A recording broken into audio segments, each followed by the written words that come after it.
We're back now with a warning tonight about a popular fruit that many of us eat for breakfast. New research shows the number of medications that interact with grapefruit with potentially serious results is on the rise. Dr. Oluwaranti Akiyode is an associate professor at the Howard University College of Pharmacy. Thanks so much for joining us. We know that some of these reactions can be deadly. What is actually in grapefruit that causes a negative reaction with some medications?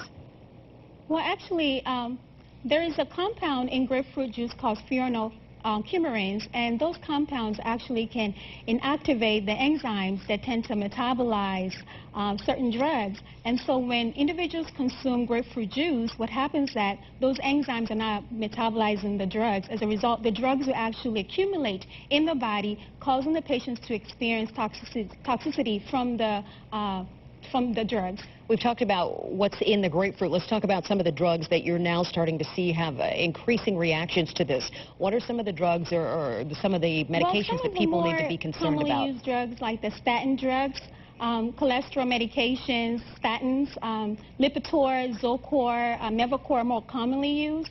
They tend to cause that reaction. However, again, the key is not to be overly alarmed with the report that came out yesterday. All right, so what sort of reactions can happen? Well, reactions such as patients experiencing, specifically with the statins with grapefruit, they can have a myopathy, which is muscle injury, or it can also have a severe muscle injury whereby they will have what they call rhabdomyolysis, which is basically a breakdown of the muscle fibers, which can eventually lead to kidney damage. So what are the warning signs? Say you're on the statins and you eat grapefruit, but you're not aware of this, and you start, what would your body feel like? What are the warning signs that would give you the heads up that, hey, you need to call the doctor or do something about this? Well, in the case of the statin, for example, if someone's experiencing muscle pain, muscle tenderness, those would be signs. So at that point, you certainly should contact your physician.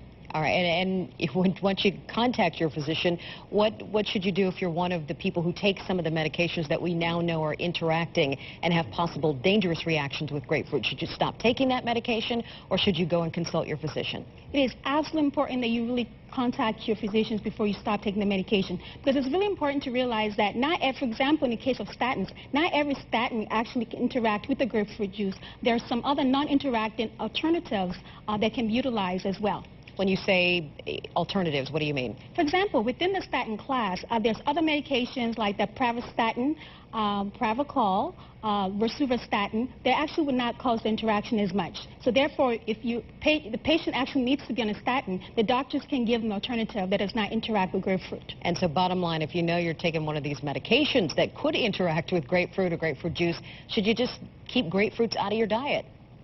Well, the key about it is to make sure that you know for sure from your physician or your pharmacist that there is interaction. Again, I really don't want us to get overly alarmed with the report that came out yesterday, because indeed there is an increasing number of drugs that do interact with grapefruit, but not every single drug. The key is to make sure that you always ask your doctor or your pharmacist, is there interaction?